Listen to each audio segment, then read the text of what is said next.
Taurus. I'm already feeling this, Taurus, let me tell you. Everyone around me is like, you're so sharp. I'm like, it's boundary structure time.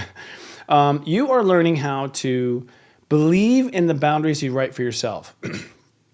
So I think Tauruses will be very negotiable about boundaries because they want to get along. They have a Sag energy that, wants to get along and bring culture together. And so Sag energy in the 8th house will, for Tauruses, sort of get too philosophical, and then the boundary gets kind of murky. And, so believing yourself for you comes down to believing where the line needs to be drawn and standing up and enforcing it. So you are believing in that self-trust and creating new boundary consciousness. And by trusting your boundaries and by sticking to what you believe for boundaries, you develop integrity inside yourself and strength. The Earth in Taurus means that this will turn into self-worth.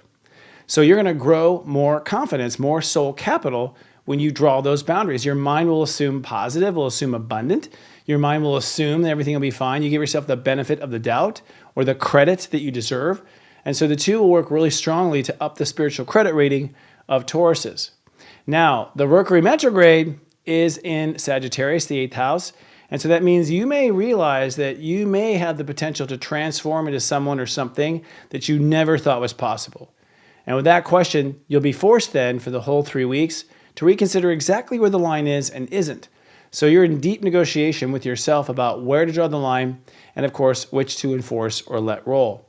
And then with Saturn in Pisces, it's now time for Tauruses to move forward with their official role in society, your spiritual calling, your reputation.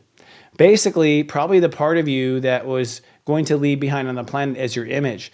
You could say that everything up until now was sort of a murky exploration of what's possible in society, but now with Saturn direct, you're crafting probably the reputation you'll be known for when you move on.